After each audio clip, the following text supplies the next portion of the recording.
All right. Now, great pleasure to bring in Congressman Steve Scalise from the great state of Louisiana. Mr. Scalise, you have declared for Majority Leader. You are supporting Kevin McCarthy for Speaker. I would say the tide is with you. And I would say Joe Biden was kind of dissing all of you. He says nothing's going to change. You think that's right? Nothing's going to change in Washington if you take the House? Well, Larry, good to be with you first, and there will absolutely be changes. And the first thing that's going to happen is there will be no more trillion-dollar bills to do things like paying people not to work, bailing out failed states, jacking up inflation, all of these Green New Deal proposals that are killing American energy and raising the cost of gas at the pump when you're paying your heating bill this winter. Those are the things that are going to change. And it shows how tone deaf President Biden is to the problems people are facing. I mean, the number one issue coming off of this election where the House will flip from Democrat to Republican was inflation driven by Biden's spending binge and all the other radical policies that drove up gas prices. The open border isn't talked about enough. We want to address that as well. And also crime in communities was a big driving factor. It's why we flipped a lot of seats in New York, why we're going to probably flip a seat in Portland, Oregon with Lori Chavez DeRemer. So there's still some seats out there to win. It's going to be a Republican majority and change is coming. And this far left radical push is going to end that Biden's been pushing with Nancy Pelosi. How do you react, Steve Scalise? How do you react to him saying yesterday that he's not going to change?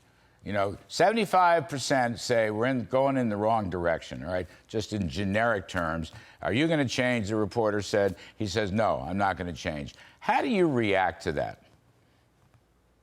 Well, that's an insult to the millions of Americans who said they want to change and actually voted in a change. You know, we won in a lot of places we haven't won in a long time. I mean, Monica de la Cruz flipped a seat Republicans haven't held in over 100 years. We flipped seats in states like New Jersey, Michigan with John James coming in, Tom Kean Jr.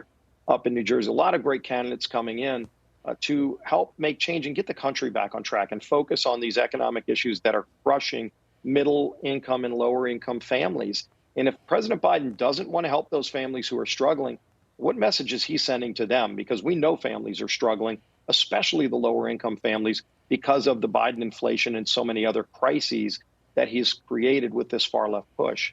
So basically, Bill Clinton, he's not. I mean, I guess we're going to keep the expectations bar low that he might reset and deal with the actual voters and, again, taking the House, and you all may take the Senate, too, before it's over.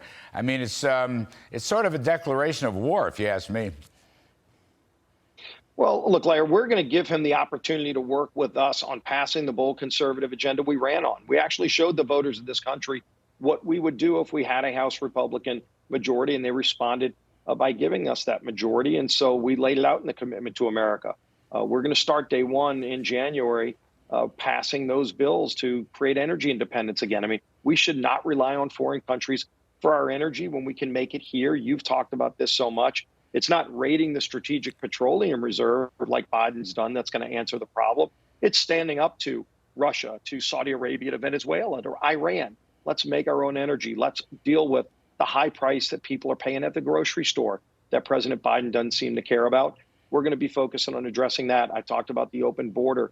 It's not just the millions of people coming across. It's the fentanyl, the drugs that are killing over 100,000 young people every year. Does President Biden care about the fact that last year about 100,000 of our young people died because of the drugs coming across his open southern border? That's 300 people a day, Larry, that are dying, young people that are dying. And President Biden says nothing's going to change. That's not acceptable. We're going to pass bills to fix that problem. Is President Biden going to work with us? We're going to give him that opportunity. I hope he listens to the families who are struggling out there and says, I'll work with these guys that just got put in the majority. Well, speaking of high energy prices, let me let you listen to what he said yesterday about inflation and oil companies. Take a listen, Steve. I can't guarantee that we're going to be able to get rid of inflation, but I do think we can. We've already brought down the price of gasoline about $1.20 a gallon across the board, and I think that the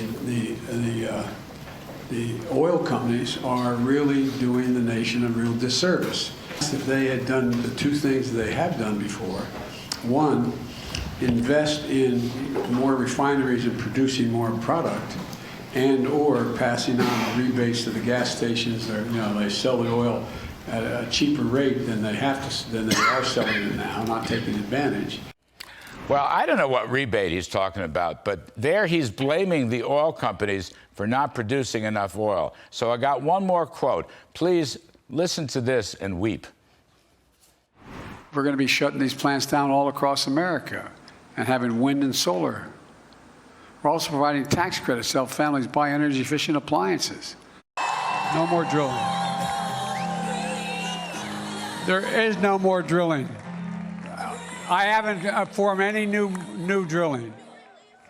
So this is one of these head scratchers, too. So he says yesterday the oil and gas companies should be producing more. But a couple days before that, before the election, he says no more drilling, no more drilling, no more drilling. And then just before that, he said we're going to put an end to coal production. I don't get this, Steve Scalise. I thought I'd leave it up to you to translate what he's trying to say. Or maybe I'll leave it up to you to tell us how you can fix it. Well, Larry, first of all, this is that parallel universe that you were talking about a little earlier that Joe Biden seems to live in. You know, when he's out in the public, he says, hey, it's those evil oil companies, it's the gas stations, it's everybody else, it's Russia. And then he goes into the Oval Office and he signs executive order after executive order to shut down drilling, to kill permits, to kill lease sales. He won't let companies in America drill. He begs foreign countries to drill, and then we'll buy it from them at higher prices. And by the way, they have higher carbon emissions when they drill in those foreign countries because we do it better here in America. But then he thinks he can nod and wink and just tell the public, hey, blame somebody else. The public knows it's Joe Biden's policies that have crushed American energy, making us dependent on foreign countries who want to jack up the price. If you open up energy production in America, and I mean approve pipelines, approve lease sales, approve permits. He's got thousands of permits sitting on his desk that he won't approve because the radical left won't let him. We're going to pass bills through the House, in this Republican House starting in January, to open up American energy again so we can lower costs, allow us to make our own energy, not only for our country, but for our friends around the world. And it'll actually get the economy going again. It'll reduce inflation. It'll create good jobs. Is President Biden for or against those things? We're going to give him that opportunity to work with us. But no more doublespeak. No more, hey, I'm raiding the Strategic Petroleum Reserve and prices are going down. Prices for oil are 40% higher today than when Joe Biden took the oath of office. This idea that he can just tell people the price is lower because he wants to say it. People know the reality, and they don't like the reality, and it's what Joe Biden created that they're angry about. Yeah, you know, I would just add to that. I think we have a full screen on this. I don't know whether you see it or not, but the U.S. in the last 10 years has had the biggest drop in carbon emissions of any of the big countries. 24.5% decline, over the last 15 years. We make the cleanest oil, the cleanest natural gas.